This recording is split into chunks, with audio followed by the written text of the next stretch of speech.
अस्सलाम वालेकुम वीवर्स। हम लोगों ने पहले पढ़ा था कि हज़रत यूसुफ़ अलैहिस्सलाम को उनके भाइयों ने अंधे कुएं में फेंक दिया। अब उसके बाद क्या हुआ? वहाँ से एक काफ़िले का गुज़र हुआ। काफ़िले के सरदार ने अपने एक ग़ुलाम को भेजा कि जाओ तुम पानी लेकर आओ। वो कुएं में से जैसे ही उसने डोल डाला तो पानी के बजाय वहाँ उसके अंदर एक बच्चा था। वो बच्चे को लेकर अपने काफ़िले के पास आया और बहुत खुशी से चिल्लाया कि देखो हमें एक ग़ुलाम मिल गया है। उस ज़माने में ग़ुलामों की कीमत बहुत ज़्यादा होती थी। वो काफ़िला हज़रत यूसुफ़ अलैहिस्सलाम को साथ लेकर मिस्र के बाज़ार में पहुँचा और वहाँ पर उसकी बोली लगा दी। मिस्र के बाज़ार में हज़रत यूसुफ़ अलैहिस्सलाम को मिस्र के बादशाह ने ख़रीद लिया और उसे अपने घर में लेकर गए। घर में जाकर उन्होंने अपनी बीवी को बुलाया जिसका नाम ज़ुलेखा था कि ज़ुलेखा, मैं एक बच्चा लेकर आया हूँ, ये बहुत खूबसूरत है, तुम इसकी अच्छी परवरिश करो, मुस्तकबिल में हो सकता है हम इसे अपना बेटा बना लें या फिर इसे अपना ग़ुलाम बना लें। इस तरह हज़रत यूसुफ़ अलैहिस्सलाम की परवरिश मिस्र के बादशाह के घर में होने लगी। जब हज़रत यूसुफ़ अलैहिस्सलाम जवान हुए तो वो बहुत ज़्यादा खूबसूरत थे। हज़रत यूसुफ़ अलैहिस्सलाम बहुत पाकदामन, बहुत खूबसूरत थे और उनकी खूबसूरती पाकदामनी से मुतासिर होकर जो बादशाह की बीवी थी उसकी नीयत ख़राब हो गई। उसने एक दिन अपने कमरे में हज़रत यूसुफ़ अलैहिस्सलाम को बुलाया और दरवाज़ा बंद कर दिया और उनको गुनाह की तरकीब दी। हज़रत यूसुफ़ अलैहिस्सलाम ने कहा कि मुझे अल्लाह से बहुत खौफ आता है, वो अल्लाह जिसने मुझे अंधे कुएं से मिस्र के बादशाह के घर में पहुंचा दिया, मैं उस अल्लाह की नाफरमानी नहीं कर सकता और दौड़े कि दरवाज़ा खोलकर बाहर भाग जाऊंगा।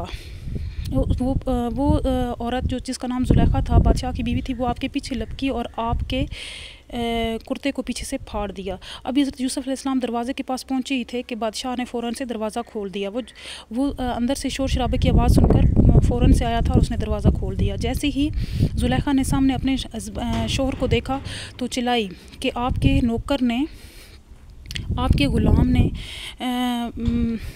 मेरे साथ गलत करने की कोशिश की है और अब इसकी सज़ा क्या होगी। हज़रत याकूब अलैहिस्सलाम बहुत हैरान हुए और उन्होंने कि ये बच्चा जिसे हमने अपने हाथों में पाला और जिसको हम अपना बेटा बनाने का सोच रहे थे, वो ये ऐसे कैसे कर सकता है। उन्होंने और हज़रत यूसुफ़ अलैहिस्सलाम और अपनी बीवी का ये वाक़या अपने ख़ास मुशीर के साथ डिस्कस किया। हज़रत उसके जो ख़ास मुशीर थी उन्होंने कहा कि आप देखें कि अगर वो जो बच्चा है जो आपके घर में ग़ुलाम है यूसुफ़, अगर उसका कुर्ता आगे से फटा हुआ है तो यूसुफ़ कसूरवार है और अगर उसका कुर्ता पीछे से फटा हुआ है तो आपकी बीवी कसूरवार है। जब बादशाह ने कुर्ता देखा तो उसे मालूम हो गया कि उनकी बीवी कसूरवार है क्योंकि हज़रत यूसुफ़ का कुर्ता पीछे से फटा हुआ था। उन्होंने हज़रत यूसुफ़ को कहा कि तुम जाने दो इस वाक़े को, अब इसको दिल पे ना लो, और अपनी बीवी को कहा कि मुझे पता है तुम गुनाहगार हो, अल्लाह से तौबा तैब करो और आइंदा ऐसी हरकत के बारे में कभी ना सोचना।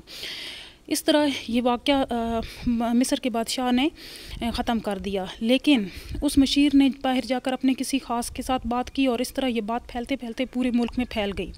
वहाँ पे औरतों के दरमियान चर्चा होने लगा कि देखो मिस्र की बादशाह की बीवी एक ग़ुलाम पर फ़िदा हो गई, कितनी बेइज्जती की बात है।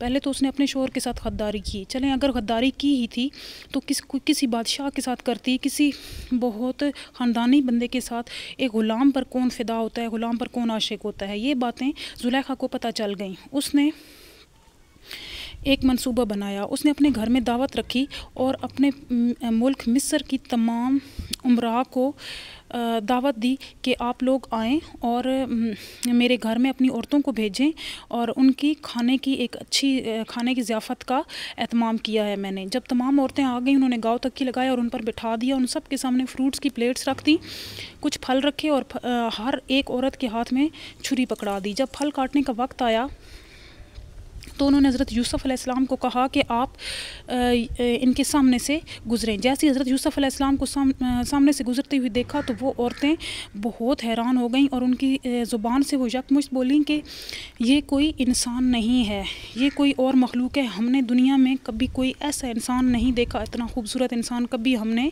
ना पहले देखा है ना शायद हम बाद में देखेंगे। और उन्होंने वो इतनी मैब हो गई आपको देखने में कि उन्होंने अपने हाथ ज़ख्मी कर लिए। तब ज़ुलेखा ने कहा कि आप लोग मुझे कहती थी कि एक ग़ुलाम पर फ़िदा हो गई है, मैं आपको यही बताना चाहती थी कि वो ग़ुलाम जो है वो कितना खूबसूरत है। उसके बाद उसने कहा एलानिया तौर पे कि अब मैं हज़रत यूसुफ़ अलैहिस्सलाम को बर्बाद कर दूँगी अगर इन्होंने मेरी बात ना मानी तो। हज़रत यूसुफ़ अलैहिस्सलाम ने दोबारा साफ़ इनकार कर दिया तो ज़ुलेखा ने कहा कि मैं इनको जेल में डलवा दूँगी। हज़रत इस तरह मिस्र के बादशाह की भी बहुत बदनामी हुई और मिस्र के बादशाह ने हज़रत यूसुफ़ अलैहिस्सलाम को जेल में डलवा दिया।